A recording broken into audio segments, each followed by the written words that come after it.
Bonjour, bienvenue à cette université des coachs énergie consacrée à quatre des aspects de l'état d'être coach que nous allons travailler cette fois-ci. Alors, en préambule, qu'est-ce que le coaching de l'énergie? Vous le savez, sinon vous ne seriez pas là, mais est-ce que vous le savez si bien que ça? J'ose me poser la question parce que nous-mêmes, nous ne le savons pas si bien que ça. On va s'en expliquer. Tout d'abord, d'où vient cette expression de coaching de l'énergie? Franck et moi-même sommes, par nos vies personnelles, très versés dans ces questions d'énergie, d'énergie vitale. Franck est un sportif de haut niveau qui fait beaucoup de courses et qui, pour faire face aux états de difficulté, enfin, aux difficultés qu'il rencontre, aux challenges qu'il relève au travers de la course à pied, a vraiment travaillé la notion de son énergie personnelle, aussi bien en termes d'entraînement physique, de régime alimentaire, que de visualisation, que de gestion des états de flow. Et donc, évidemment, il a un fort tropisme vers ces questions relatives à l'énergie. Et puis, c'est un garçon qui déborde d'énergie et qui a même besoin de la canaliser diversement en s'activant beaucoup pour faire face à non pas un trop-plein, mais à une grande quantité d'énergie. En ce qui me concerne, d'une manière tout à fait différente, mais je suis également très intéressé par ces questions puisque depuis toujours je fais du yoga, du qigong, depuis quelques années du shiatsu.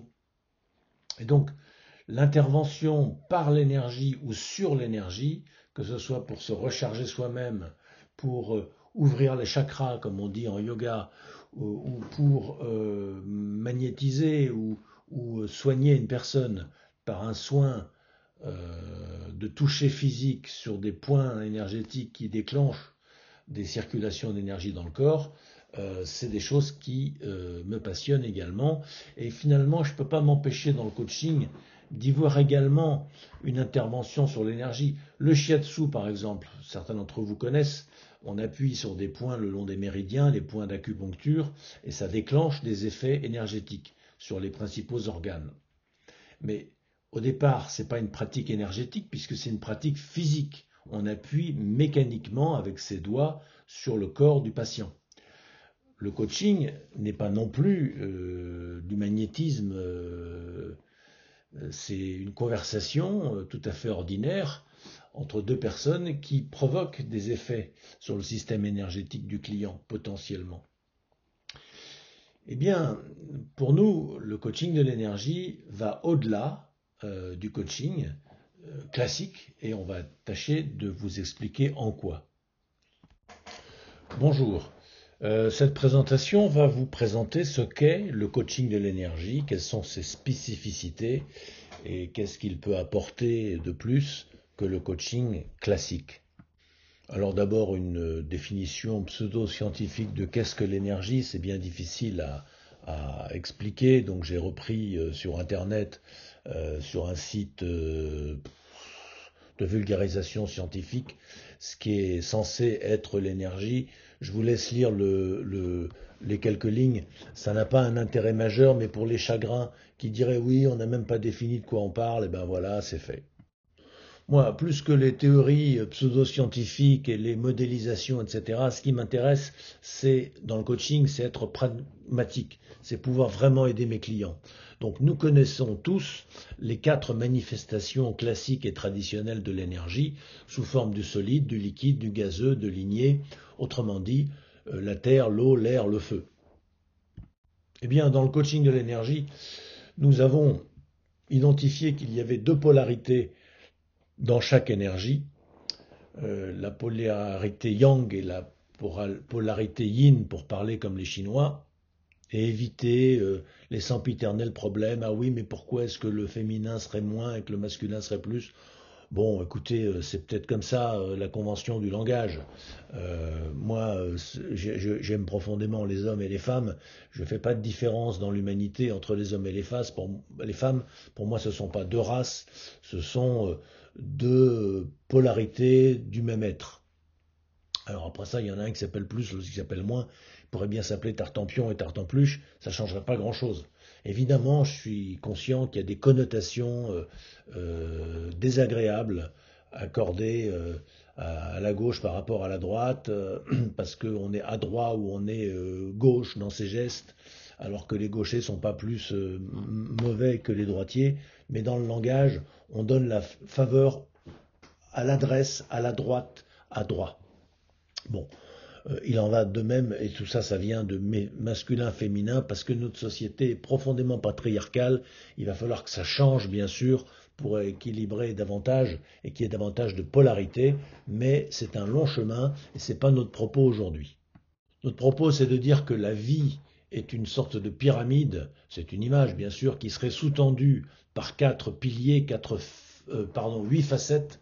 En fait, c'est 4 piliers qui se subdivisent pour donner une pyramide à 8 facettes, dont les supports seraient donc les polarités du feu, les polarités de l'air, les polarités de l'eau et de la terre, dont nous avons déduit dans notre travail de recherche sur le coaching qu'il y a pour chacune de ces polarités une douleur spécifique en management en entreprise et également une quête que nos clients poursuivent pour progresser, pour être plus heureux, pour être plus performants. Évidemment, dans la formation au coaching de l'énergie, nous partons du parti pris qu'il faut d'abord travailler l'intérieur avant d'agir sur l'extérieur. C'est tout l'inverse du monde que nous connaissons, qui veut toujours briller à l'extérieur au lieu de travailler sur soi, au lieu de cultiver la profondeur, bien évidemment, dans le coaching, qui est un outil de développement personnel, entre autres. Nous allons partir de l'intérieur, puisque le fond de commerce du coach, c'est lui-même. C'est la clarté du miroir qu'il tend, qui va provoquer des effets miroirs puissants. Donc il faut qu'il nettoie son miroir, autrement dit qu'il devienne de plus en plus conscient, de plus en plus aligné, de plus en plus authentique, j'en passe et des meilleurs, et c'est ce que propose de travailler la formation au coaching de l'énergie, qui est une formation qui se veut sérieuse. On ne va pas apprendre aux gens à se servir de 3 outils qui se battent en duel dans une boîte à outils, on va vraiment les faire travailler sur eux-mêmes. Et ça s'adresse à des coachs qui ont déjà fait ce travail, parce que la formation est courte, et elle ne vise pas à transformer des pierres brutes en pierres ciselées en 3 ou 4 jours. Il va falloir qu'on parte du prérequis, du postulat, que vous avez travaillé sur vous-même et vous allez continuer de le faire, et que dans cette formation, même si c'est une formation à des pratiques, on va s'appuyer sur la profondeur du développement de votre conscience pour pouvoir agir les techniques qu'on va vous transmettre. Sinon, vous ne pourrez pas. Alors bien entendu, on a une différence là, l'image représente une sorte de vortex dans lequel il y a à l'extérieur l'effet des postures et des techniques, mais en dessous, nous avons la relation de coaching qui est déterminante, et pour qu'elle soit déterminante, eh bien, il y a au centre de l'être, au centre du coach, il y a justement l'être coach. Et donc nous allons travailler non seulement sur les techniques et la posture, mais aussi sur la profondeur et la qualité, l'authenticité de la relation que nous instaurons avec nos clients, et pour ça, nous allons faire largement référence à l'être coach et donc travailler sur les qualités intrinsèques d'un coach qui doit faire rayonner ses qualités à l'extérieur pour porter le message, l'information qu'il transmet à son client. Alors, j'ai voulu ici vous donner quelques arguments. Pourquoi travailler d'abord à l'intérieur plutôt que l'extérieur? Eh bien, il est évident qu'il faut être capable de se connecter aux qualités archétypes des différentes énergies pour pouvoir, prenons cet exemple, effriter une croyance, ou bien la dissoudre, ou bien la volatiliser, ou bien la brûler. Pour que le dialogue de coaching soit fécond et qu'il soit puissant, qu'il ait de l'impact, il faut savoir convoquer l'énergie que l'on travaille. Et pour ça, il faut déjà le faire en soi-même. Donc, autrement dit, il faut avoir ces qualités, mais on les a tous. Par contre, il faut savoir les repérer et les mobiliser. Et donc, si possible, les avoir déjà largement développées. Donc, le travail du coaching de l'énergie est le travail de toute une vie, puisque nous sommes alignés avec les énergies que nous évoquons de façon à pouvoir bien les convoquer et les faire vibrer dans la relation afin que ça impacte le client qui, du coup, va vraiment bouger les lignes. et pas simplement croire qu'il a eu une bonne conversation avec un coach, qu'il a 3 idées nouvelles et qu'il va pouvoir changer sa vie avec ça. Ce n'est pas vrai, on le sait très bien. Ça lui donne une illusion, une rassurance, un peu d'enthousiasme, mais ça va pas loin. Pour que vraiment ça bouge en profondeur, il faut qu'il soit touché dans la profondeur de son être. Et pour ça, il faut que le coach soit rodé à l'exercice de descendre dans sa propre profondeur. Alors oui, on ne va pas en faire le détail ici, le commentaire, mais il va falloir que le coach développe les 8 qualités archétypes de l'être coach qui sont indiquées là, que je ne vais pas commenter. Il vous suffit de faire un arrêt sur image et de lire tranquillement. Vous serez plus ou moins d'accord avec cette classification, ce n'est pas très important. Ce qui est important, c'est de travailler sur votre être, de travailler sur vos qualités. Après ça, que vous auriez mis la sensibilité plutôt dans la terre ou plutôt dans l'air, plutôt que de la mettre dans l'eau, vous l'auriez mis dans l'eau moins, tandis que nous l'avons mis dans l'eau plus, c'est tout à fait secondaire. L'essentiel, c'est de travailler sur les bons endroits. C'est comme un clavier de piano, il faut qu'il y ait le nombre de touches suffisant pour être complet dans le spectre de diffraction de la lumière dans un arc-en-ciel. Ça va du bleu au rouge en passant par le vert et le jaune et toutes les nuances entre ces 4 couleurs principales. Eh bien, la symbolique permet d'avoir une vérification qu'on est complet. Donc voilà, nous allons travailler ces 8 dimensions. Ce qui donne, pour reprendre le schéma qu'on a présenté tout à l'heure, les 8 facettes de l'être coach qui sont comme 8 piliers qui sous-tendent l'unité du coaching. Il faut que le coach dispose d'un bon tonus vital, qu'il soit serein, qu'il soit intègre, qu'il mette sa sensibilité en avant, qu'il soit équilibré non seulement dans sa vie mais dans sa séance et dans sa relation au client, qu'il soit joyeux et qu'il soit inspirant, qu'il soit également lucide et objectif et qu'il soit libre, qu'il se soit débarrassé d'un certain nombre de conditionnements pour pouvoir modéliser. Alors il ne s'agit pas qu'il soit Superman ou Superwoman, il ne s'agit pas qu'un coach soit une sorte de personne sage ou sainte, mais il s'agit qu'un coach ait fait ce travail sur lui-même déjà fondamentalement et qu'il le fasse en séance, en face de son client. Quand le client travaille l'enracinement, le coach doit travailler l'enracinement pour lui-même. Quand le client cherche de l'inspiration nouvelle pour être au fait de l'innovation, le coach doit travailler sa respiration et en particulier son inspiration. Et il doit travailler l'innovation dans la joie et pas avec en fronçant ses sourcils et en serrant ses mâchoires. Vous voyez, il y a cet alignement entre l'intériorité, la posture, les pratiques et les thématiques que le client travaille en vue d'acquérir des comportements cibles qui sont désirés. Alors on va maintenant présenter plus précisément ce qu'est le coaching de l'énergie. On va notamment se poser la question, qu'est-ce que c'est? Comment ça se situe par rapport à un coaching qui serait plus classique? Comment ça marche? Quels en sont les leviers? On va aller un peu vite parce que déjà la présentation est assez longue. Évidemment, il faut faire la formation pour savoir vraiment de quoi il retourne. Mais je vous avouerai très honnêtement et très humblement que moi-même, qui suis un des fondateurs de cette méthode du coaching de l'énergie, j'en parle, je mets des mots, mais bon voilà, je ne sais pas vraiment. Je ne maîtrise pas complètement tout ça et je n'en parle pas d'une manière parfaite. Donc quand vous aurez écouté cette présentation, même si on la doublait dans toutes ces explications, vous n'en sauriez pas beaucoup plus. Et quand vous aurez fait la formation, vous aurez travaillé sur vous-même, vous serez certainement plus riche, plus puissant, plus impactant, mais vous ne serez pas arrivé au sommet de votre maîtrise. L'excellence, ça se travaille jour après jour, pendant toute une vie. Donc voilà, cet exposé va faire quelques impasses, va aller un peu vite. On va aussi faire preuve d'un petit peu de légèreté et de bonne humeur, parce que tout ça n'est pas si grave. C'est sérieux, mais c'est pas grave. Voilà. Alors qu'est-ce qu'on appelle énergie ici, en tout cas chez nous on ne parle pas de l'énergie fossile, on ne parle pas de l'énergie éolienne, on ne parle pas de l'énergie atomique, on ne parle pas de l'énergie électrique que l'on tire des barrages sur les fleuves. On parle de l'énergie vitale.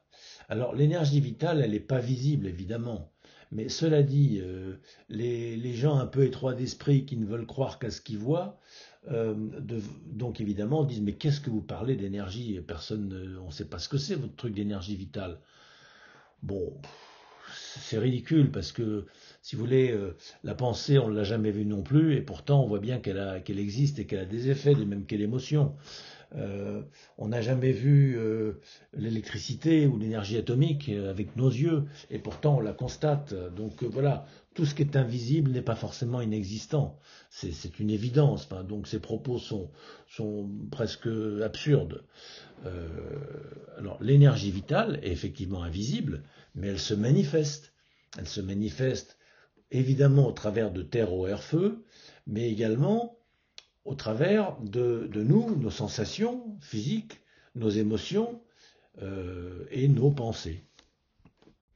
Autrement dit, l'énergie primordiale, c'est deux choses. C'est à la fois ce qui se manifeste dans le champ de la conscience, donc le solide, le liquide, le gazeux, ligné que l'on perçoit au travers de nos perceptions corps, âme, esprit, je veux dire sensations, émotions et pensées, mais également la conscience qui reçoit ces objets, entre guillemets objets, hein, le sujet qui reçoit ces objets dans la conscience qu'il est en quelque sorte. De quoi est-elle faite cette conscience? De quoi voulez-vous qu'elle soit faite? Si ce n'est de l'énergie elle-même, de cette vitalité. Tout ça, ce sont des manifestations de la vie. Qu'il y ait des choses qui se passent en moi et autour de moi, il y a un moi qui en prend conscience, et ce moi, il est fait d'énergie vitale, tout autant. Alors, c'est l'image de cette roue dont le centre ne bouge pas, il est fixe, et puis les rayons, c'est-à-dire les phénomènes, sont mobiles autour du centre. En l'occurrence, une image plus juste serait que le point fixe, c'est l'espace qui contient les objets mobiles à l'intérieur de lui. Donc c'est l'image inverse de la roue dont le centre est fixe et le tour est mobile. Dans la réalité, je pense que c'est une image meilleure, serait que l'espace de la conscience qui est tout autour, qui est vaste, est immobile, et il reçoit tous les événements, tous les objets, comme des mobiles au sein de son fixe. Voilà. Mais de toute façon, le centre et le pourtour, quel que soit ce qu'on attribue comme fonction au centre et au pourtour, qu'on dise que le centre fixe de la roue, c'est la conscience, ou qu'on dise au contraire que le pourtour de l'espace, c'est la conscience, ou que la texture de l'espace dans lequel surviennent les événements, de l'espace de la conscience, ces événements sont faits de la conscience qui les reçoit, et la conscience qui les reçoit, elle est constituée de l'énergie vitale dont sont faits ces objets. Donc on peut dire que les deux sont en interdépendance systémique. Les deux font système. Je vous laisse réfléchir à ça. Alors bon, le coaching classique, on sait ici ce que c'est censé être, en tout cas on a une sorte de définition, ça consisterait à aider un individu, que ce soit une personne, une équipe ou une organisation, à mettre en œuvre des actions qui vont obtenir des résultats correspondant à ses ambitions. Pour ça, ce système client doit trouver des solutions adéquates qui nécessite qu'il ouvre son cadre de référence à de nouvelles perspectives afin de libérer sa créativité. Et enfin, il va donc trouver des chemins vers les résultats qu'il vise. Mais ça suppose qu'il s'ouvre à de nouvelles perspectives, comme on vient de le dire, et donc qu'il augmente son cadre de référence, qu'il accepte de l'ouvrir à de la nouveauté. Voilà, pour ça, il faut qu'il voie ses limites et qu'il accepte de les dépasser. Et pour obtenir ça, vous le savez très bien, il faut que pour qu'un client accepte de remettre en question le cadre qui le constitue, eh bien, il faut qu'il donne sa confiance à un tiers, à un accompagnateur. Et pour ça, l'accompagnateur doit gagner cette confiance, il doit construire cette confiance. Il a construit au travers d'un contrat qui doit être clair et pertinent, et ça va provoquer de l'alliance relationnelle forte. Alors rappelons ce qu'est un contrat de coaching. Bon, on part d'une situation qui est empreinte de frustration, qui ne convient pas au client, donc il va formuler par lui-même, en lui-même et pour lui-même des objectifs de progrès qui traduisent son désir de se rapprocher d'une situation désirée, d'une situation améliorée, qui va satisfaire ses différents besoins, qui ne le sont pas dans la situation qui est frustrante. Donc ces objectifs vont faire l'objet d'un contrat de coaching qui va matérialiser l'alliance de travail entre les deux compères, les deux partenaires, le client et le coach. Le terme d'alliance de travail est fort, mais oui, mais c'est véritablement une alliance. Et puis c'est du travail dont il s'agit. Donc le terme est fort, mais il est juste.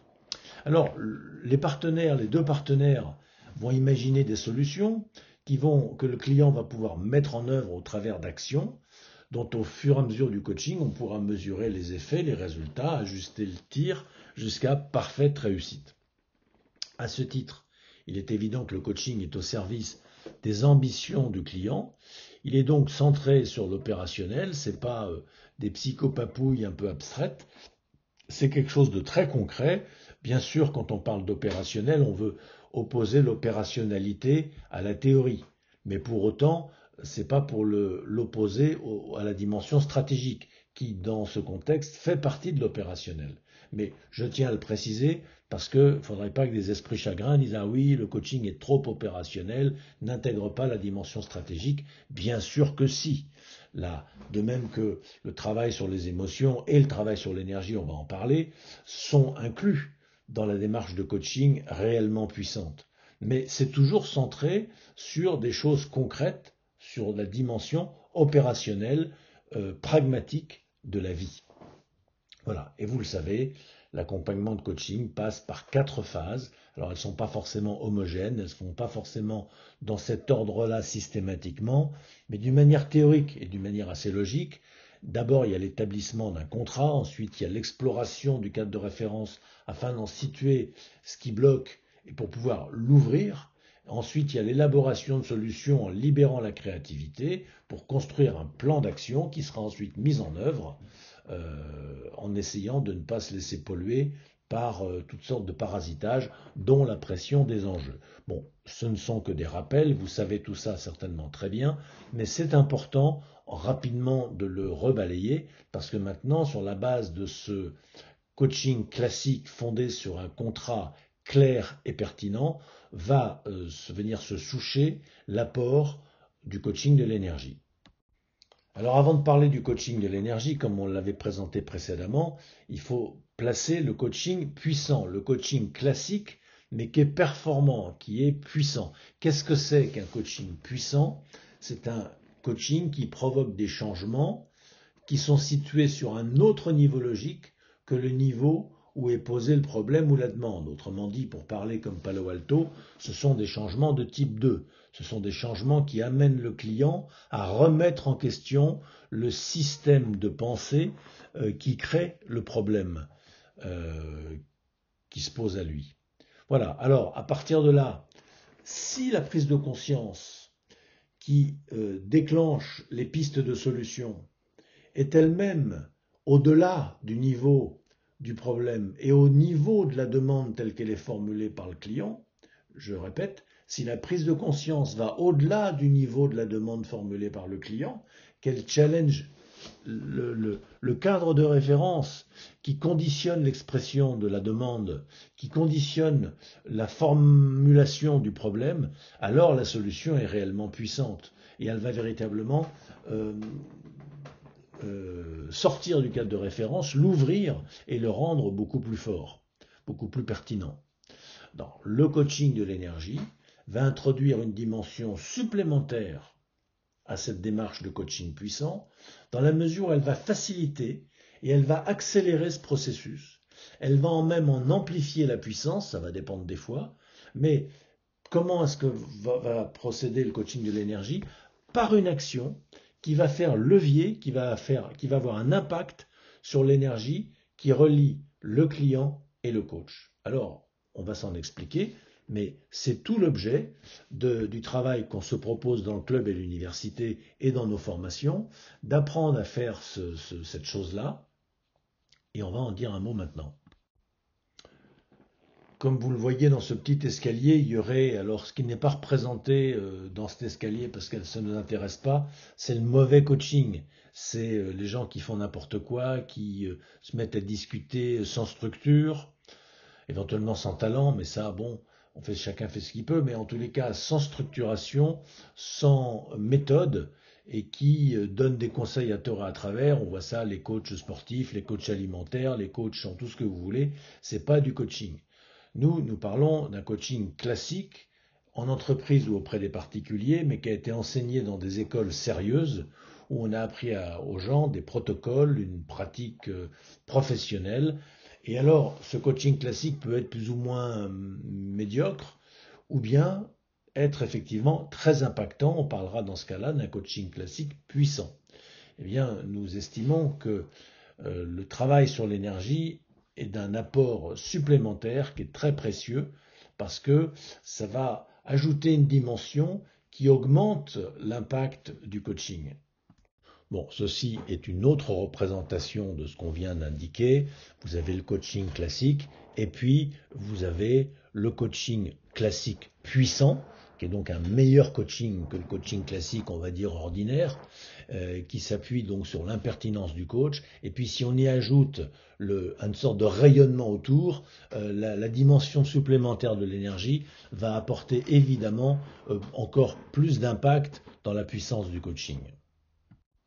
Je voudrais d'abord faire un petit rappel à propos de la systémie. On dit, vous savez, qu'un système surdétermine par sa logique interne tous les sous-systèmes qui le composent. Alors, par la loi d'homéostasie, c'est-à-dire la loi qui maintient les systèmes en équilibre, les constituants du système sont maintenus en interaction stable les uns avec les autres pour que l'ensemble du système qui les contient soit en équilibre.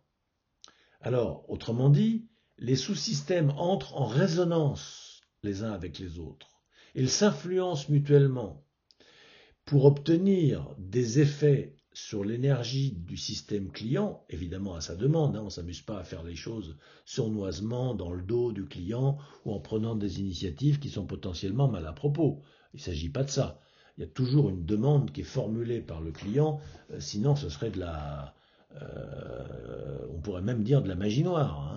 Non, c'est avec l'accord du client et on accompagne le travail que fait le client. On ne fait pas un travail sur le client, on fait un travail avec le client. Et donc évidemment à sa demande, c'est lui qui est acteur, c'est lui qui est sujet, c'est lui qui est auteur de son coaching. Aucun client n'a jamais subi aucun coaching.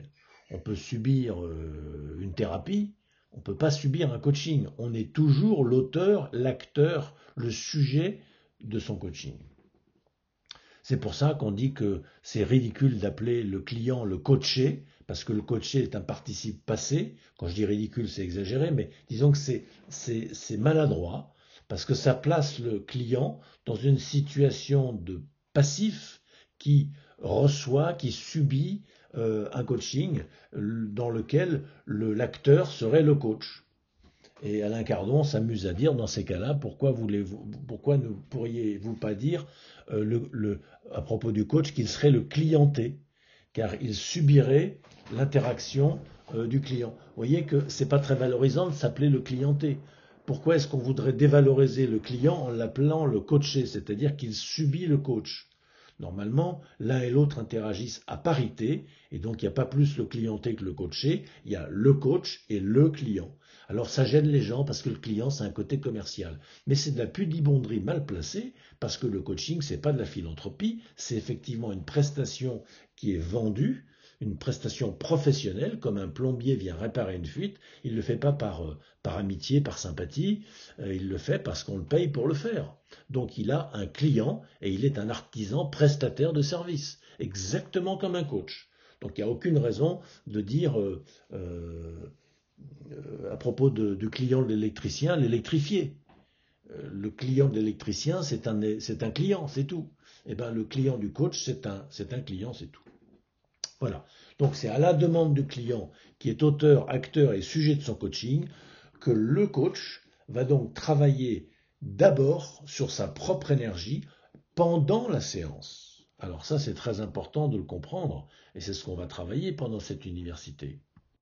Donc on l'a déjà dit, pour obtenir des effets sur l'énergie du client, évidemment à la demande du client, on ne s'amuse pas à faire des apprentis sorciers, on ne fait pas des imprécations de loin comme un vulgaire sorcier impénitent. Non, non, le client nous demande de faire un travail, et donc on fait ce travail ensemble en séance. Donc, et c'est ce que je disais tout à l'heure, le coach va devoir travailler simultanément euh, sur sa propre énergie, tandis que le client travaille sur son énergie. On ne travaille pas sur l'énergie du client, ça n'a pas de sens. On n'a pas cette arrogance de croire que ce serait possible ou de croire que ce serait bénéfique. On ne se mêle pas de ce qui ne nous regarde pas. On laisse le client complètement responsable de lui-même, on le respecte trop pour ça, et on n'a pas besoin de mettre les doigts dans son nez. Ça lui appartient. C'est à lui de faire son petit ménage et son petit travail sur lui-même. Ce serait injuste et ce serait, comment dire, malsain de pouvoir s'engager, si c'était possible. Heureusement, ça ne l'est pas. Mais certains s'y emploient malgré tout et se dévitalisent en voulant porter les autres. Mais il n'y a personne à sauver, il n'y a personne à porter. Par contre, on peut s'accompagner avec beaucoup de fraternité et éventuellement du professionnalisme. Et c'est ce que se propose le coaching de l'énergie, d'accompagner des gens qui veulent sincèrement progresser en travaillant sur nous-mêmes, sur notre être coach. Et non seulement prononcer des phrases de communication inspirées des techniques de coaching. C'est ce que j'appelle des coacheries. C'est nécessaire, mais ce n'est pas suffisant. Poser une question puissante à un client, si ce n'est pas adossé à la bonne vibration, si ce n'est pas dans la bonne posture et si ce n'est pas cohérent avec qui vous êtes, ça n'aura pas d'impact. Pour que ça ait un impact, il faut que le coach puisse incarner l'énergie qu'il propose au client d'envisager à travers une question dite puissante qui ouvre des perspectives.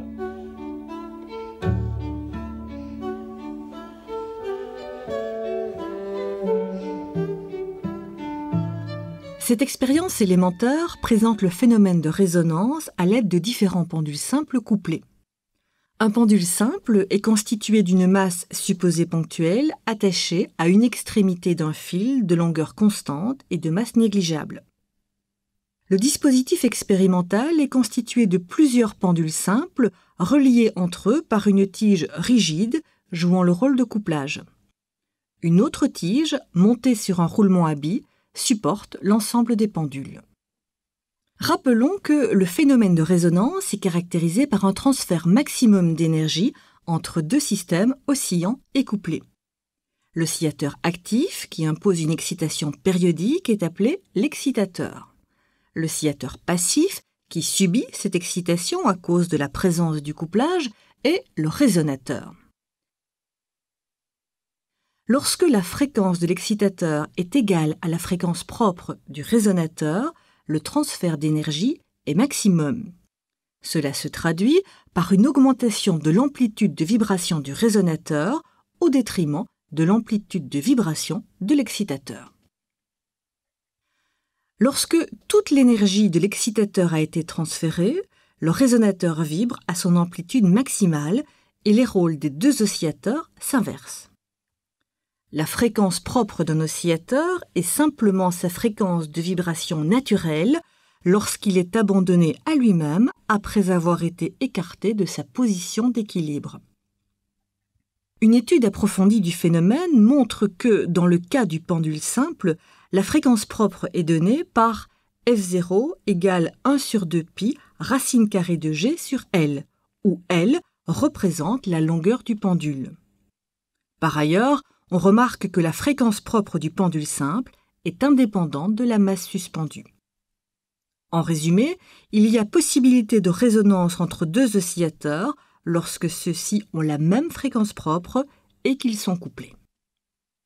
Comme la fréquence propre d'un pendule simple ne dépend que de la longueur du fil, le transfert optimal d'énergie n'aura lieu qu'entre deux pendules de même longueur. Si on écarte le pendule numéro 1 de sa position d'équilibre et qu'on l'abandonne à lui-même, une quantité d'énergie très faible est transférée aux autres pendules grâce au couplage. L'amplitude de vibration de l'excitateur est donc quasiment constante. Lorsqu'on écarte le pendule numéro 3 de sa position d'équilibre et qu'on le laisse osciller librement, on observe le même phénomène, à savoir un très faible transfert d'énergie vers les autres pendules, étant donné que la fréquence propre du pendule numéro 3 est très différente de celle de tous les autres pendules. Par contre, les pendules numéro 2 et 5 ont la même longueur et donc la même fréquence propre. De plus, ils sont couplés via une fine tige rigide.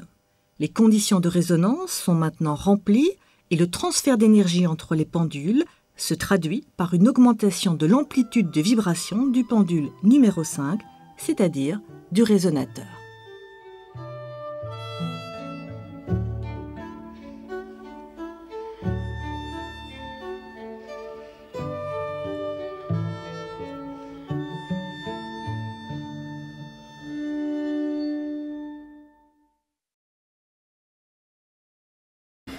À la fin du XIXe siècle, la nécessité de la théorie quantique naît de l'incapacité admise de la physique dite classique à déchiffrer l'infiniment petit, à l'aide en tout cas des outils conférés par l'étude du macroscopique. Alors c'est alors effectivement que l'observation de l'infiniment petit confirme son imperméabilité, notamment effectivement aux théories de l'électromagnétique, effectivement les modèles de Maxwell, etc.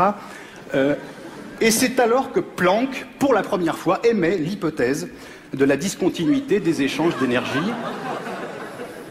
d'émission et d'absorption et de leur caractère proportionnel aux fréquences des énergies. Alors, vous avez ici la formulation DE égale NHV où DE, les échanges d'énergie, d'émission, d'absorption, N, un entier, H, le fameux quantum d'action, on y reviendra, et V, la fréquence de la lumière. Voilà, pardon mille fois de revenir sur des notions un petit peu élémentaires. Ça me semblait quand même intéressant effectivement, de rappeler quelques notions de base, notamment pour la suite de l'exposé, qui est, vous vous en doutez, nettement plus complexe. Alors cette petite vidéo montre une expérience scientifique sur des pendules, et on voit que pour que l'énergie soit transmise entre deux pendules, il faut un contexte spécifique. Alors dans la vidéo, il vous explique que la barre doit être comme ci et comme ça pour que, etc., que le poids doit être, est supposé, enfin vous regarderez la vidéo, elle est très claire, mais il faut que le pendule excitateur, pour qu'il y ait un effet sur le pendule résonateur, eh bien, il faut qu'il y ait une synchronisation entre eux, ce qui en l'occurrence va être matérialisé par la longueur du fil. On voit qu'il y a plusieurs pendules qui sont suspendus à la barre.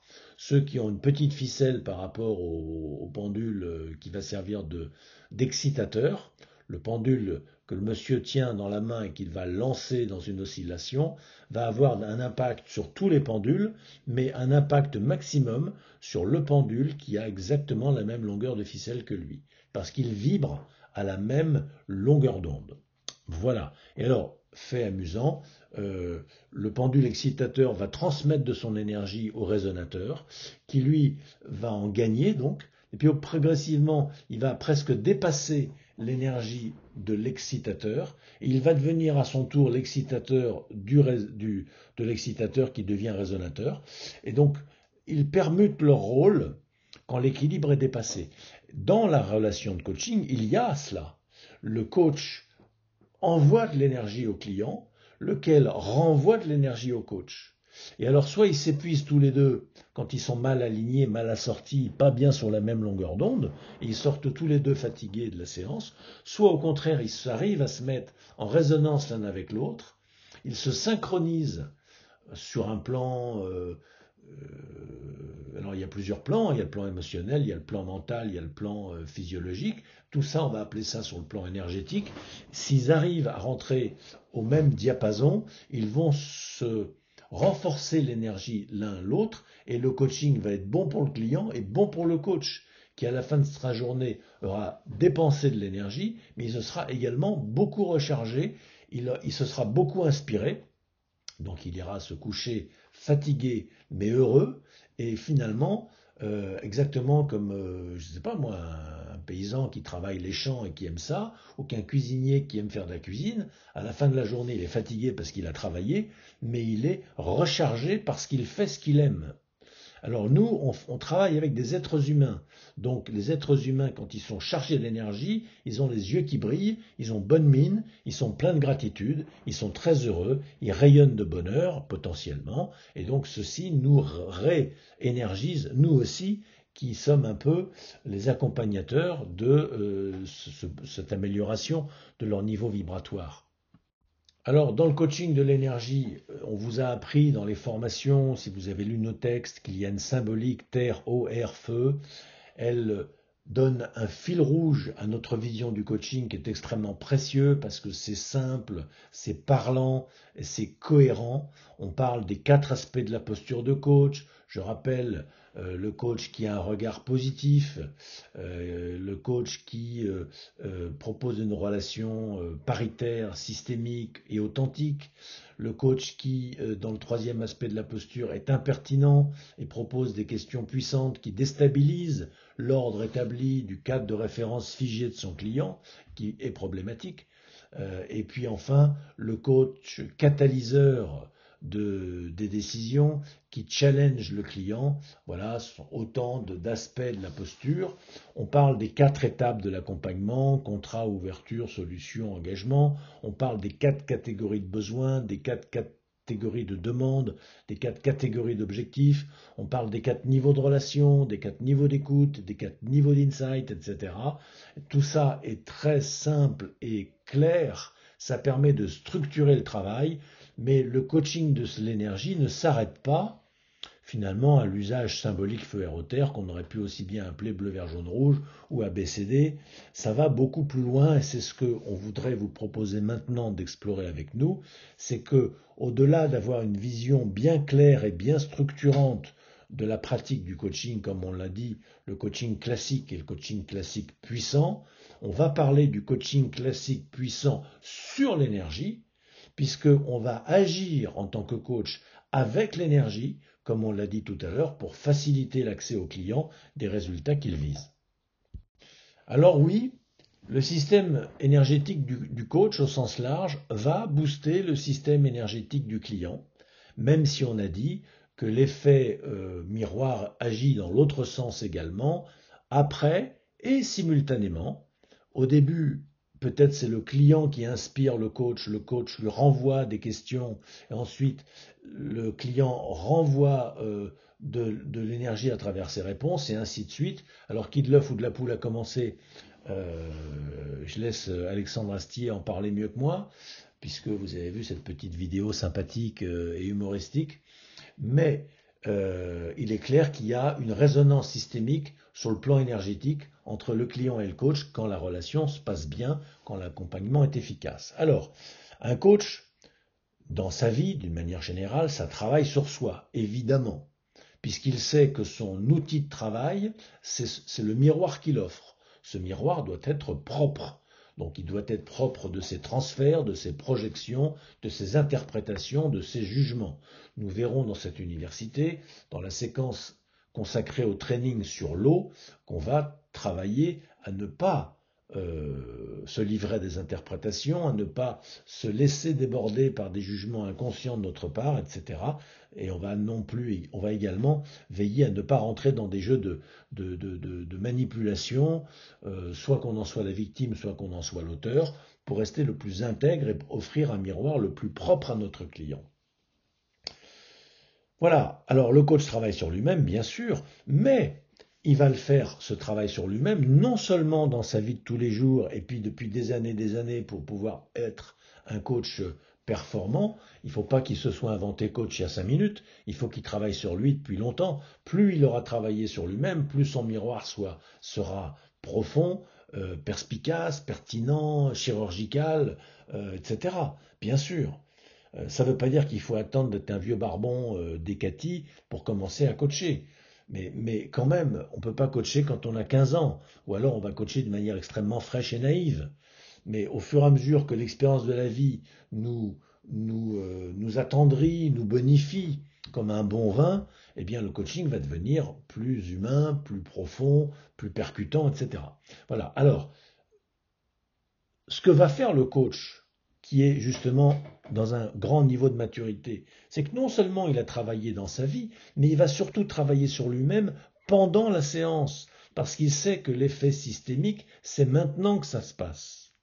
Alors, si le client a besoin de se recharger en énergie, or il en a toujours besoin, eh bien le coach va travailler à se recharger lui-même en énergie vitale.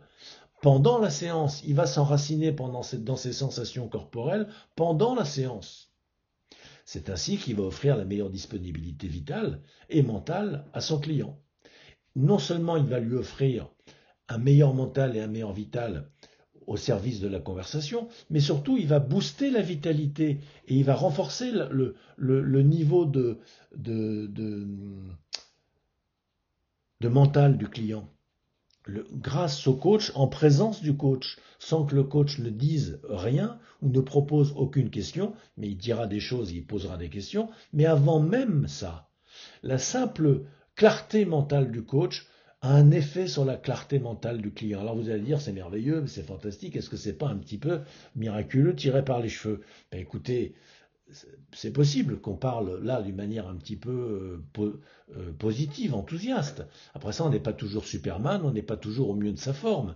Mais effectivement, sans être Superman, quand on est en forme, eh ben, il se passe ça. La clarté que l'on a cultivée dans notre vie et qu'on est en train de cultiver dans l'instant même de la séance contribue à clarifier les idées du client et à lui redonner de l'énergie physique, l'énergie vitale, pardon. Voilà. Quand le coach va se mettre dans l'instant de la séance à l'écoute de ses propres ressentis émotionnels, quand il va veiller à bien ajuster la parité et la proximité et l'intimité avec lui-même et avec le client, eh bien, il va pouvoir interagir avec authenticité et profondeur et le client va gagner en profondeur pour lui-même, va devenir plus authentique, il va être plus en contact avec ses propres émotions, il va être plus en contact avec sa propre profondeur et il va traiter avec plus de justesse la relation qu'il nourrit avec son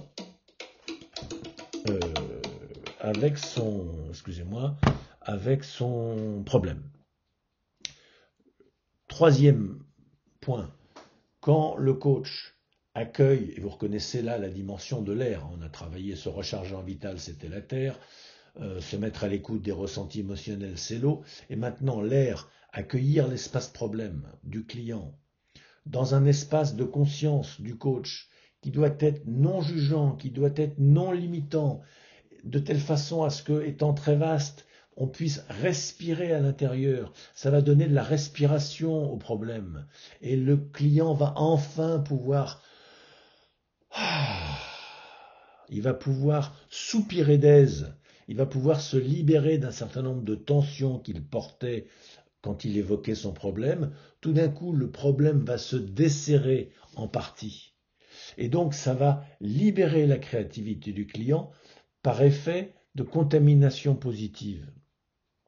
En ce qui concerne le feu, en se centrant dans l'instant présent, en se concentrant sur l'essentiel et en lâchant prise sur le résultat, le coach va contribuer à permettre au client de se centrer dans l'instant présent au lieu de gamberger au passé et au futur. Il va lui permettre de se concentrer sur l'essentiel au lieu de se disperser sur tout un tas de trucs. Il va lui permettre de terminer les gestes, de voir clairement quel acte il faut poser maintenant, tout en lâchant prise sur les cogitations à propos de qu'est-ce qui va se passer, qu'est-ce qu'ils vont en penser, qu'est-ce qui va m'arriver. On s'en fout, on n'en est pas là. Pour l'instant, si on veut réussir, il faut poser des actes justes et forts en tapant dans la cible, si possible au centre, et ensuite on sait que le résultat viendra par surcroît. Il n'y a pas besoin de se préoccuper du résultat. Voilà. C'est en réalisant cela, pour lui-même et en lui-même, que le coach clairement va provoquer cet écho en résonance chez le client, comme par osmose ai-je écrit, avant même et au-delà même de toute coacherie qui pourrait lui passer par la tête. La conversation de coaching, vous le savez, est en surface de la relation de coaching. pour reprendre l'image de l'iceberg, il y a 9/10 qui est immergé, et 9/10 c'est la relation, et 1/10 c'est la conversation. Ce sont les techniques de communication et les pratiques de coaching qui sont assez faibles, qui pèsent assez faiblement dans le résultat qui est obtenu. 9/10 de la puissance du coaching vient de la relation et vient de l'énergie qui est partagée en commun, dans lequel on vibre de concert. Alors en quoi le coaching de l'énergie va-t-il augmenter encore l'impact d'un coaching puissant? Vous le savez, puis vous commencez à être de plus en plus clair là-dessus au fur et à mesure qu'on en parle. Mais il est clair que quand les conditions de réussite énergétiques ne sont pas réunies, le coaching va avoir un effet moindre, on va le démontrer dans un instant, et quand inversement les bonnes dispositions énergétiques induites par la relation avec le coach sont réunies, alors ça va augmenter de manière très significative l'effet recherché par le coaching. Les pratiques de coaching de l'énergie auront de l'effet parce que la posture du coach de l'énergie va prédisposer le client à accueillir les pratiques de coaching favorablement. Alors, nous allons prendre un exemple signé de la Terre. Imaginez qu'un client manque d'élan vital, il manque d'enracinement, et bien évidemment ses gestes vont manquer de puissance et les résultats de son coaching, même d'un coaching bien mené par le coach et même de bonne intention par le client qui fait de son mieux pour faire les actions qu'il a décidées, ça manque d'enracinement, donc ça manque de portée, et ça manque d'élan, donc ça manque de jus, il n'y a pas assez de pression dans les tuyaux si vous voulez. Donc évidemment ça va être faible. Mais de l'autre côté, du côté du coach, si le coach, pendant la séance, comme je le disais tout à l'heure, va se charger de vitalité et qu'il s'ancre dans le réel, il est très proche de ses sensations corporelles, alors il va y avoir un rayonnement qui va se dégager, naturellement, sans que le coach en soit volontairement, qu'il le fasse volontairement, et sans même à la limite qu'il en soit conscient, mais ça va permettre au client de se recharger non pas à l'énergie du coach, mais à sa propre énergie. Il va se reconnecter à sa propre centralité, à sa propre essentialité, et il va se charger à l'énergie de la nature sans faire d'effort non plus, et peut-être sans en être conscient. Évidemment, la maîtrise du coaching, ou plutôt la maîtrise dans le coaching, c'est le savoir et le déclencher sur commande pour être capable de produire cet effet-là en soi pour le client qui se recharge comme par magie aux côtés de quelqu'un qui ne se décharge pas pour autant. Ce n'est pas du vampirisme. En fait, on stimule en écho, sans rien faire, les leviers de réussite que l'on mobilise en soi, on les stimule chez son client par effet systémique. Bon, je crois que vous commencez à bien comprendre, mais je vais quand même développer un exemple eau, air et feu pour clarifier les choses s'il y en avait encore besoin.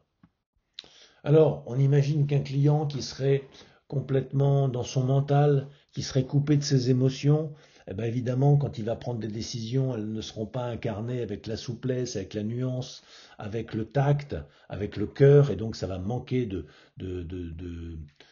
d'humanité, et ça va être des plans d'action rigides et durs. Et donc ils vont générer en écho systémique dans le système auquel ils s'appliquent, ces décisions, des résistances qui seront aussi dures que les actions qui sont lancées.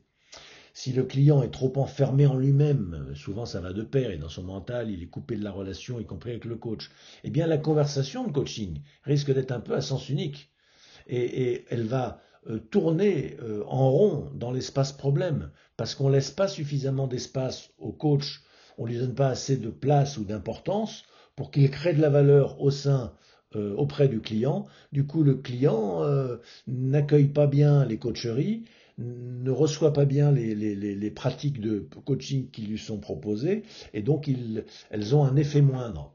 Alors, si du côté du coach, on réussit à établir d'abord une relation en soi-même, avec sa propre authenticité, et on se connecte à sa propre qualité de présence, alors le coach va s'établir dans son cœur, et là, ça va installer un climat qui va rendre le client plus ouvert et réceptif, Et évidemment, le coaching va gagner en profondeur et sensibilité. C'est ainsi, en nourrissant sa propre confiance en lui-même et en nourrissant la confiance qu'il a dans le coaching et dans le client, que le coach va donner confiance au client en lui-même et en les actions qu'il va mener, avant même d'avoir dit quoi que ce soit. Alors venons-en à l'air. Vous imaginez un client serré dans son problème, qui est très contracté, y compris physiquement. Eh bien évidemment, quand vous allez lui poser des questions qui déstabilisent son pauvre cadre de référence auquel il s'agrippe comme il peut, eh bien il ne va pas les accepter, vos questions puissantes. Et donc, elles auront très peu d'impact. Et donc, ça va vous épuiser parce que vous allez faire des démonstrations de créativité qui vont étourdir le client et lui donner le vertige à la limite, mais il ne va pas s'en saisir. Et donc, ces solutions vont rester serrées tout comme lui et elles vont peiner à le faire sortir de l'espace problème. Si votre client n'était pas inspiré, eh bien ces solutions vont reproduire très probablement les mêmes schémas répétitifs qui ont créé le problème dont il souffre. Donc en gros, on tourne en rond dans l'espace problème parce que ça manque d'air. Pour remédier à ça, le coach va d'abord respirer avec le client dans l'espace problème. Il va accueillir l'espace problème dans un espace vaste et ouvert, un espace d'accueil dans le principe où je ne juge pas, je ne dis pas qu'il y a l'imbécilité de se poser ces problèmes-là. Ah là là, c'est pas juste, là je suis pas d'accord, oh dis donc, je suis pas de son avis ou je partage pas ses valeurs. Je laisse tous ces jugements de côté, toutes ces fermetures de mon propre cœur de côté. Je reste dans l'inspiration, je reste dans la légèreté, je m'ouvre aux différents possibles, et alors là, le souffle de la créativité peut souffler, peut inspirer. Et alors le client, du coup, accueilli dans cet espace vaste et léger, va ressentir de la légèreté et va ressentir de la détente. C'est Shirogyo Suzuki, un maître zen, qui expliquait que si vous enfermez des chevaux dans un enclos trop serré, ils vont ruer dans les brancards, se disputer et être malheureux. Si par contre vous les laissez libres dans un grand champ, eh ben dans le premier quart d'heure, ils courent dans tous les sens, puis ensuite ils se centrent au milieu et ils sont bien calmes. Voilà. Donc si on veut que quelqu'un s'agite beaucoup et se tape la tête contre les murs, il faut l'enfermer dans un espace réduit. Si on veut au contraire qu'il se calme naturellement, il n'y a pas besoin de lui dire de se calmer, il faut lui ouvrir un espace vaste dans lequel il se recentre naturellement, puisque dans la vastitude de l'espace, le centre est partout, au centre comme au pourtour. À la limite, le centre et le pourtour se confondent. Alors ça dessert le problème, ça dessert l'équation du problème. Et quand la question puissante ou toute autre coacherie d'un coach facétieux et impertinent va venir challenger les limites, ben il ne tient plus, il s'accroche plus aux limites. Il n'est pas en train de les consolider, les limites. Elles sont légères, elles aussi. Alors, il accepte de les bouger. Je vous donne un exemple. Vous êtes à fond appuyé sur votre pied gauche. Si je vous demande de lever votre pied gauche, vous ne pouvez pas, il y a tout votre poids dessus. Si par contre je vous demande de déplacer votre poids du corps sur le pied droit, et qu'ensuite je vous demande de lever le pied gauche, c'est très facile, il n'y a aucun problème, parce qu'il n'y a pas de poids dessus. Eh bien c'est la même chose. Le coach va libérer la pesanteur qu'il ressent en lui quand le client expose une situation lourde, et dès lors la situation exposée va s'alléger, et du coup, le client va pouvoir faire bouger des paramètres que sinon, un peu comme le pied gauche tout à l'heure, il ne pouvait pas bouger parce qu'il mettait tout son poids dessus. J'espère que malgré la maladresse de ces images, ça vous parle et que vous commencez à comprendre ce que c'est que le coaching de l'énergie. Un exemple de feu maintenant. Un client qui n'est pas suffisamment engagé dans son désir de solution. Donc le contrat de coaching qu'on va faire dans la Terre ne va pas mobiliser suffisamment intensément son élan vital, son énergie, ses ressources. Donc par manque de feu, on va manquer de terre. Alors le client, si en plus il reste dans le contrôle, il est stressé, il est anxieux, il veut pas lâcher prise, du coup, même s'il s'engage avec intensité, ça produira pas les résultats en rupture quantique avec sa situation précédente, parce que il ne va pas changer de niveau logique. Il va pas être dans l'instant présent, capable d'aligner en quelque sorte ses chakras ou d'aligner les planètes pour passer dans une sorte d'autre dimension de la situation. Alors il va rester confiné dans son truc, il va tourner en rond avec son petit vélo, dans sa petite tête, et puis il va faire des petites actions qui restent confinées dans le problème, des petits changements de type 1. Typiquement, le changement de type 2, c'est le feu qui les accomplit. Comment va-t-il les accomplir? Mais en se centrant dans l'instant présent au lieu de gamberger à l'instant d'après, de trop anticiper ou de trop fermenter sur l'instant d'avant. Il ne s'agit pas d'interpréter, de réfléchir et tout ça. Il faut se concentrer sur l'essentiel. Et à partir de là, donner sa confiance, lâcher prise sur tout le fatras mental et émotionnel et agissant avec toute l'énergie vitale disponible, se concentrant dans l'action, il n'y a plus d'espace pour les états d'âme parasites et il y a de fortes chances, de fortes probabilités que l'action débouche sur des résultats positifs. Mais de toute façon, que les résultats soient X, Y ou Z, on s'en fiche parce que l'enjeu n'était pas d'obtenir un résultat, l'enjeu était de produire une action juste et puissante. Alors, une fois qu'elle est délivrée, nous sommes délivrés d'elle, nous sommes délivrés de la fantaisie ou du fantasme du résultat. Le résultat est ce qu'il est, ça n'a plus d'importance, puisque il suffit d'y réagir toujours dans l'instant présent, en mobilisant notre énergie pour interagir avec la situation, sans se soucier le moins du monde du résultat. Alors, comme on l'a vu dans l'expérience avec les pendules, on va plaisanter un petit peu, si vous permettez. Si le coach représente l'excitateur et qu'il veut obtenir un effet sur le client qu'on appellera le résonateur dans l'expérience scientifique, il faut qu'il se couple. Alors de là à dire qu'ils doivent s'accoupler, bon, c'est pour plaisanter, bien sûr. Mais donc il faut que le coach s'ajuste à la longueur du fil du client. Alors je vous laisse imaginer qu'est-ce que ça peut être que la longueur du fil du client. Bon voilà, on rigole. Alors justement, la longueur du fil, c'est quoi chez le client? Alors c'est sa motivation propre ou sa vibration finalement avec laquelle il faut se synchroniser. C'est en quelque sorte la longueur d'onde de son cadre de référence, si ça voulait dire quelque chose. Ce serait le barycentre ou le centre de gravité de l'ensemble de ses croyances et de ses valeurs, et de ses émotions, etc. Bon, on ne peut pas le trouver scientifiquement, mais comment trouve-t-on ça malgré tout? Alors je laisse notre ami Alexandre répondre avec brio à cette question et humour. Donc, un monde de causes, un monde de conséquences.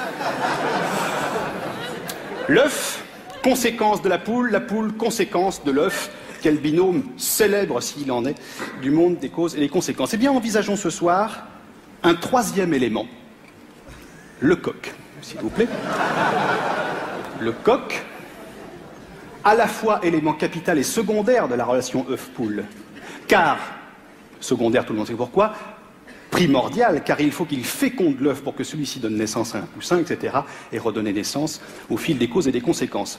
Et voilà le coq qui représente la question la plus épineuse à laquelle la science a eu à se confronter, une question qui reste encore aujourd'hui sans réponse. Mademoiselle, sur le coq, où se trouve la bite? Alors,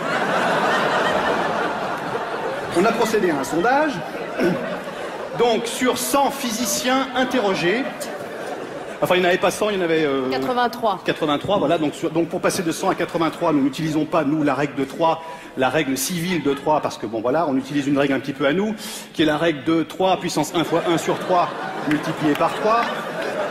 Voilà, on obtient des résultats sensiblement équivalents. Attention, on est sur quelque chose de très ténu, très ténu. Mais même arrivé de voir des résultats identiques. Voilà, donc, le résultat de ce sondage sur un coq où se trouve la bite, donc, allez-y mademoiselle, 31%, je sais pas, sous les plumes. Alors, un coq étant recouvert à 95% de plumes, la réponse venant d'un scientifique est quand même hautement contestable, vous l'aurez compris. Ensuite, 27% entre les pattes, enfin il me semble. Alors, Là, on a affaire à une réponse qu'on appellera anthropomorphique, c'est-à-dire dans le doute, le coq doit être à peu près foutu comme nous, ça doit se balader, on ne sait pas, bon. Voilà, c'est une réponse encore hautement merdique de la part de mes confrères. Ensuite, 19%, les coqs n'ont pas de bite, ils ont un cloaque. Ça, ce sont les ornithologues qui ne manquent jamais une occasion de venir faire les cakes avec un terme savant. Voilà. Ensuite, mademoiselle, s'il vous plaît. Eh ben, c'est tout. C'est tout. Oui, mais alors, c'est là qu'on constate que 31, 27 et 19 ne font pas 100. Donc, nous avons planté la règle de 3. Nous avons planté la règle de 3. Et c'est vous dire à quel point la physique quantique a mystifié la science moderne. Nous ne sommes plus foutus de faire une règle de 3 qui se tienne debout correctement. Voilà, cette conférence touche à sa fin. J'espère qu'elle vous aura servi un petit peu à voir plus clair. La vibration d'un client, ça se ressent. Alors, c'est pas scientifique. Mais on va s'y accorder par consentement mutuel, au moins implicite, on va s'accorder mutuellement, les deux pendules vont se synchroniser l'un avec l'autre. Alors, déjà, avoir compris que c'est ça le ressort majeur du coaching, c'est déjà un point d'appui fondamental, parce que en le sachant, ça va vous permettre de mieux mobiliser vos instincts et vos intuitions au lieu de tâtonner dans le noir. Ça va vous permettre de focaliser votre attention plutôt que d'être à 360 degrés, tenter des trucs en empirique qui fait n'importe quoi et qui espère que, comme un jongleur qui lancerait toutes les quilles en l'air et puis qui essaierait de les rattraper comme il peut, mais évidemment il va s'en prendre une par terre et une sur la gueule, ça va pas être long, parce que il faut la structure, il faut savoir quoi regarder, il faut savoir quoi faire, il faut savoir sur quels effets on peut compter. Alors si vous le savez, vous êtes beaucoup mieux armé qu'un coach qui ne le sait pas. Voilà, la simple intention de se synchroniser avec la vibration racine, la vibration clé du client, c'est déjà une forme d'accueil, c'est déjà une mobilisation de vos énergies. La respiration va pouvoir vous aider à vous synchroniser, bien sûr, hein. Et puis, si vous ouvrez votre cœur, si vous vous ouvrez à votre vulnérabilité, vous allez devenir une corde sensible qui va capter énormément de choses, et vraiment, c'est ça qui va donner la pertinence et l'intelligence. On dit des fois, mais comment t'as pensé on peut dire à un grand coach, comment t'as pensé à cette question puissante? Mais il n'y a pas pensé, elle est venue. Et comment est-ce qu'elle est venue? Par résonance systémique. Et comment a été établie cette résonance systémique? Mais par l'ouverture du cœur. Mais comment a-t-elle été rendue possible, cette ouverture du cœur? Mais par l'enracinement dans les sensations corporelles. Et cet enracinement a permis le rayonnement énergétique vital. Et ça a permis, en boostant l'énergie des deux protagonistes, d'arriver à ce point de focalisation qui permet de trouver où ça se situe, le nœud du problème. Voilà. Alors encore une petit complément d'apport. On vous a parlé dans nos formations, dans les webinaires, qu'une clé ceinture noire dans le coaching, c'était d'incarner le comportement cible. Bon, c'est véritablement une grande clé systémique. C'est vrai, c'est vrai. Mais, il y a un mais, et on va l'aborder maintenant. Le mais, c'est que c'est pas du tout évident d'incarner le comportement cible. Alors, j'ai pas trouvé d'illustration formidable, mais imaginez, vous êtes une petite mémé, une petite dame qui fait du coaching, vous avez mon âge, vous êtes une personne vieillissante, et vous faites pas tellement de sport, et puis vous avez un client qui vous a choisi et qui veut devenir champion de karaté. Comment vous incarnez le comportement cible? Évidemment que vous n'allez pas devenir championne de karaté vous-même, c'est ridicule, hein, vous voyez. Donc incarner le comportement cible, c'est pas apprendre à la lettre. Alors qu'est-ce qu'on veut dire par là? Eh bien, je crois qu'à défaut d'incarner le comportement cible, ce qu'il faut surtout, c'est s'aligner sur l'énergie que recherche le client. S'aligner intérieurement, c'est-à-dire évoquer en soi, donc convoquer l'état interne qui correspond à l'énergie cible que cherche le client. Mon client veut être plus leader, il veut décider plus fermement, je me mets dans un état vibratoire feu. Et ainsi de suite pour R, O, terre qui sont marqués là. Je commence à fatiguer à vous lire le diaporama, vous savez lire comme moi, vous n'avez qu'à continuer Je vous laisse quelques instants pour le faire.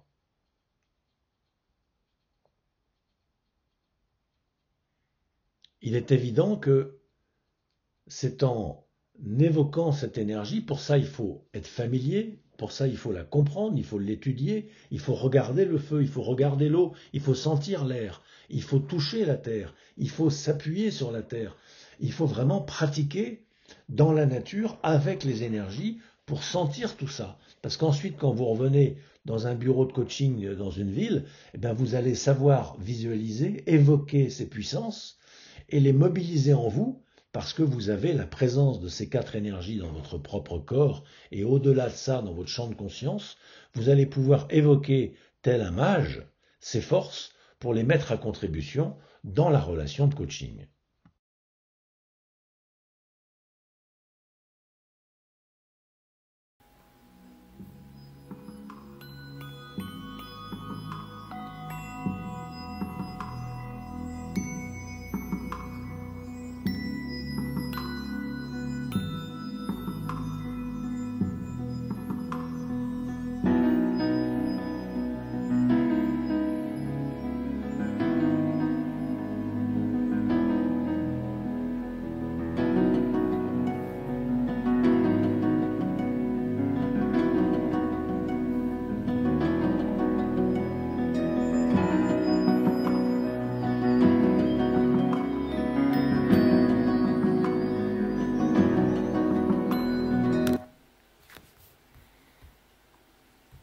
Alors après ces belles représentations esthétiques et sympathiques des petites boules qui s'alignent, qui se désalignent et qui se réalignent, eh bien, je nous suggère de terminer par une note pleine d'élan et d'être constructif. Soyons de vrais coachs de l'énergie, soyons nous-mêmes en pleine forme, soyons authentiquement en relation, et c'est pas évident d'être en relation. C'est pas parce que vous avez la parole facile ou que vous n'êtes pas timide ou que vous êtes extraverti que vous entrez authentiquement en relation. La plupart des gens communiquent sans relationner. La relation, ce n'est pas la communication. La communication, c'est en rapport à la cage thoracique, tandis que la relation, c'est en rapport au nombril. C'est par le nombril, par le cordon ombilical qu'on est en relation avec la maman, pas par la gorge. Eh bien, vous pouvez avoir une excellente relation avec quelqu'un et pour autant une très mauvaise communication parce que vous vous parlez mal.